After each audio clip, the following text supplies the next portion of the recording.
Hey, I'm back, and I mostly sound like a human being again. Today we're talking about issue number 17 of the Steven Universe ongoing series from a few years back, which I am still working my way through slowly and which I'm still very impressed with. And unlike a lot of these where it's kind of nebulous where exactly in the timeline they're set, this one is set very specifically during the period of time after Lapis left Earth. Peridot is living in Steven's bathroom at the start of the comic, but with Pumpkin telling you immediately when this story is set. And she's sulking, because of course she would be, and that tells you more or less what the story is going to be about, though on the surface it's about something different. As she is watering Pumpkin, Steven bursts in, talking about how he finally got a new video game he had wanted. He earned enough Pearl points to get it, which is extremely adorable. It's another one of those Golf Quest games, but this one seems more like a typical one-on-one fighter with the characters, which is a pretty cool concept. Kind of like a Smash Bros. Of only Final Fantasy characters. And he invites Peridot to play with him. She has no idea what a video game is. And after getting a feel for the character, she becomes super engrossed in this game, similar to how she became super engrossed in Camp Pining Hearts back in the day. Spending essentially an entire 24-hour period just sitting there and playing with each of the different characters, learning all of their strengths and weaknesses by heart. It's the kind of thing that somebody who really likes a fighting game might do over the course of, like, weeks of time, but she does it all in a day. And she gets Steven worried.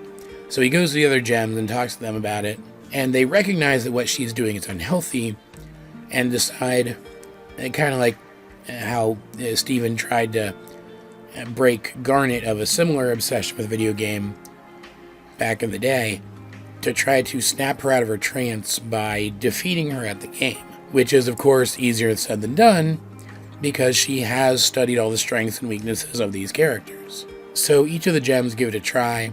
Pearl tries strategy, Amethyst tries button mashing, and Garnet tries being Garnet and winning easily. And it's really cool. They each have their own little fights with Peridot's character, and they're pretty cool. They're pretty well staged. They're very brief, very concise, but I liked them a lot. They each showed something of the combatants' characters. And in the end, after Peridot does snap out of her trance and start to talk to them, they actually relate this back to various events in the characters' lives, including that event with Garnet. Opening up to Peridot, getting her to open up about the fact that she's really doing this mostly just to keep from having to feel bad that Lapis left. Like they don't say so quite so plainly, but that's the gist of what she says here.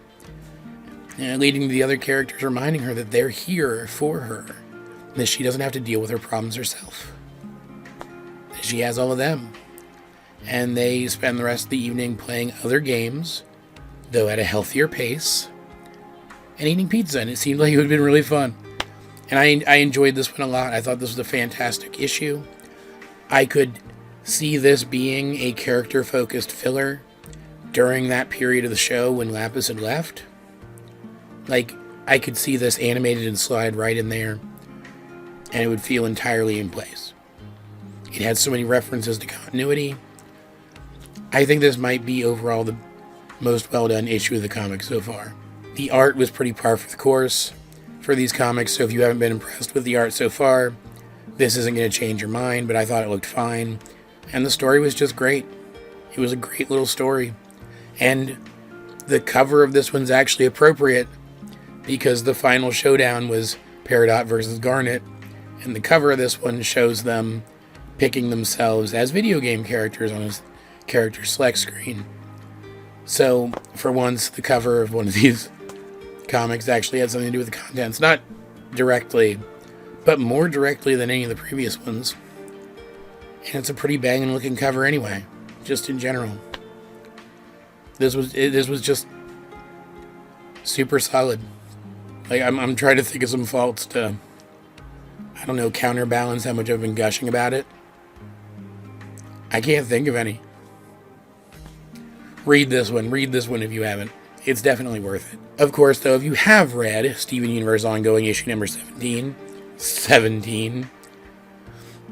what did you think of it? Let's get a discussion going in the comment section down below. And while you're down there, you might as well like the video, share it with anyone else you think would enjoy my content, subscribe if you haven't. You can also check out links to my various social medias as well as many ways you can help out the channel. Those will be in the video description. But either way, this has been AJ22, and I will talk to you guys, hopefully, later.